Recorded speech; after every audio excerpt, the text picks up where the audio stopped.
Welcome back to TarHeelIllustrated.com. And if you're watching on our YouTube channel, Tar Heel Illustrated, I'm THI staff writer Jacob Turner, and joining me from Asheville tonight, our very own publisher, Andrew Jones. And Andrew, you just saw a Carolina victory. Carolina beating UNLV 78-51 in the first round of the Maui Invitational Asheville edition, as I like to call it.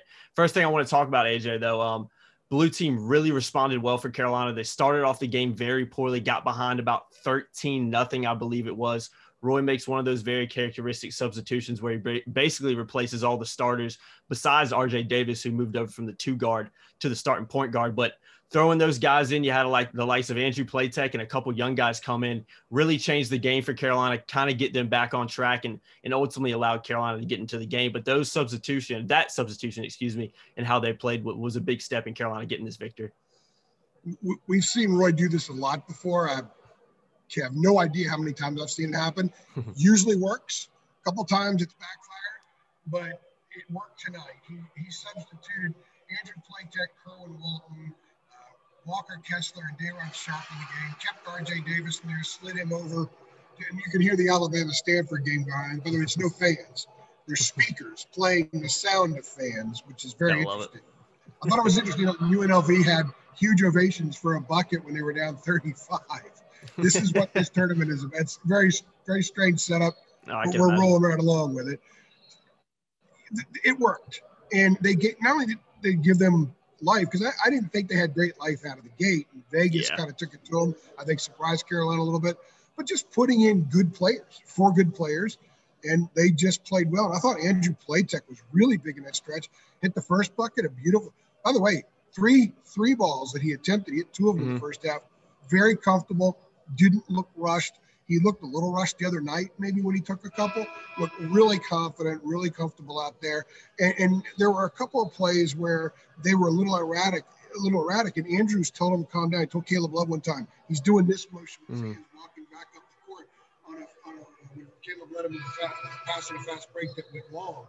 So Andrew was really big during that stretch. And then when Armando came back in, he was real big as well. He had one sequence where he missed a box out, allowed for an offensive putback, and Roy immediately went to Dayron Sharp, put him in the game. And I thought about how many times you and I talked last year, Jacob, when Roy didn't have that option. So often he would look at the bench, he's like, I'm going to stick with what I got. To go to. Yeah. He had that option, put Dayron in. Dayron played really well.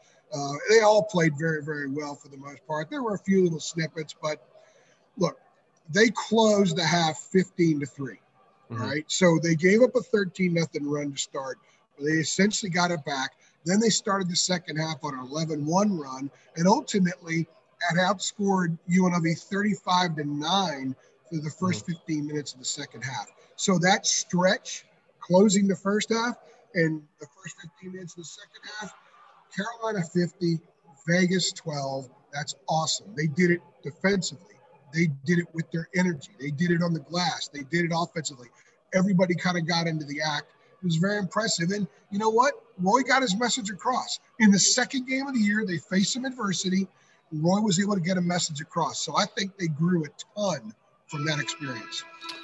AJ, you talked about that 50-12 run that Carolina put together to end the first half and start the second half. Being in the building like you were, did you sense a change in energy from Carolina? I know UNLV really struggled shooting the ball for a majority of the game besides early, but did you sense anything in the building where you felt like, okay, Carolina's going to start taking this game over and kind of run away with it? Because that's kind of what it ultimately did. Yeah, absolutely. I mean, and it started on the defensive end. They got a shot clock violation.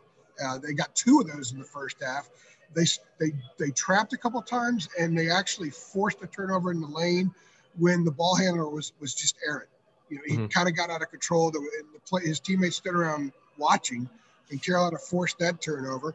They didn't always turn those into points, but they turned some of them into points. That kind of helped them get their groove going. Vegas actually had a 6-3 edge early on the glass, and then once Roy made that substitution, Carolina really got it going on the glass and actually out-rebounded Vegas in one stretch, 41-18. Wow. So they were outscoring them at that rate. They were out-rebounding them at that rate. They were out-defending them similarly at that rate. Walker Kessler, his length was a problem. He only played 14 minutes, but his length was such a problem for Vegas, not just defensively, but keeping balls alive, getting putbacks. And he even dove on the floor and got a loose ball from 2 Vegas players. So, yeah, the energy, the defense, everything that they did during that stretch, they did at a very, very high level. And I think they got a lot from it. Sometimes game film can be more valuable when you don't play well in any sport. So coaches can say, see, you did that wrong.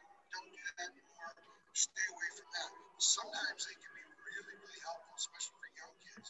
And the Tar Heels saw tonight a lot of things. You're going to see a lot of things on film about effort, about energy. There was pretty good communication at times on both ends of the floor about rebounding, about going after it, offensively, defensively, on the glass, in every conceivable way.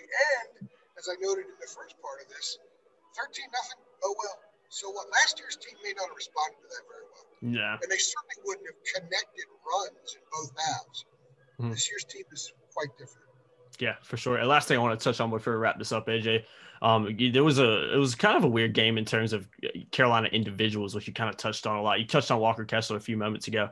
He kind of had his spurt where he really put some really good things together, but you kind of also had the same thing with Andrew Platek early on. He had his spurt where he kind of got Carolina back in the game with some of his passing down low, a couple shots he hit, some of his energy on defense. He kind of had some similar things for Armando Bacot and RJ Davis as well, where those guys just kind of got hot for a few minutes, kind of had their little spurt, and all those kind of added up and ultimately ended up in a big victory for Carolina tonight. It was almost as if they were in this big circle, and in the middle was basketball, like display who you are for a couple of moments as the other guys are enjoying it, clapping, maybe like they do it at Saturday Night Fever, if anybody knows like me to remember that. And it was like someone would come around, tap someone, and say, "Okay, it's your turn." Yeah, it's your turn to do it. Yeah. So Andrew Platek, it was your turn to show us what you do so well for a stretch. And then it was Leaky Black's turn, and then it was Walker Kessler's turn, and then it was Day'Ron Sharp, Armando Bacot's turn. Garrison Brooks had a stretch doing that. They all had that. Even Kerwin. Remember what his first 3 looked like the other night? Okay, well, his first 3 tonight was nothing but net. Yeah. So everyone had their sequence. It was as if Carolina basketball said, okay, we're going to give you a smorgasbord of what everybody does well. And they're going to do it in these sequences that we can partition so you can shine a light on this guy, shine a light on that guy, shine a light on another guy, so you could see it all right before you. That's what was so impressive. They're not going to be like that every night. No. But what it tells you is in game number 2, that when they face some adversity, that all that stuff came out. So you know that the potential is there, that it will come out more and more as they get into the season. And there are going to be nights, I think, with this team where, Walker Kessler and Bacot may be the leading scorers and rebounders because of circumstance, matchups, and everything else. Another night, it might be the guards. It might be Caleb Love and RJ Davis. It was RJ Davis tonight who played very well. He had a couple of those stretches, by the way. I think there's a lot of guys on this roster that play in that rotation that can lead them in scoring in a game. That can have an impact on the glass. That can have an impact facilitating defensively and doing all the things that Roy wants them to do. We were told before the season, Jacob, that this is a very coachable group and they have great chemistry. What we've seen 2 games in is that they have already pretty nice chemistry, and it will get a lot better, right? Yeah. But also very coachable. They've responded very well. They responded to Charleston's run, and they responded today, and they kind of put their foot on the throat of a team that has some athletes and has some decent players. I don't know what kind of season Vegas is going to have. Still a challenge. We look around the country, Richmond beating Kentucky, San Francisco beating Virginia. Can happen, big boys are going down. Carolina could have been one of those guys tonight, but they said nah, and they did it with all of their attributes, all their – I'm going to use a term from the football game the other night, all their bells and whistles on full display. Yeah, absolutely, AJ. Impressive come from behind victory for Carolina tonight, 78-51 over UNLV. AJ is going to be in Asheville till Wednesday, so you guys make sure to keep it locked to TarHeelIllustrated.com. We have all the coverage you need from Maui or Asheville, as I should say. But AJ, by the way, it's snowing right Go ahead. now. Just started about. Is it really? Minutes ago. Oh wow. You gotta love it, man. That's about and, these and opposites the people you that can work get. here, a lot of them are wearing Hawaiian shirts. That is so 2020. You gotta love it, man. You gotta love it. Hey, we'll let you enjoy that snow. You can close your eyes and pretend like you're in Hawaii at least, right? You know I love the snow. Absolutely. Absolutely. Thanks, AJ. As always, guys, if you enjoyed the video, be sure to like it. Be sure to share it. We'll see you guys in the next one. Thanks. Thanks.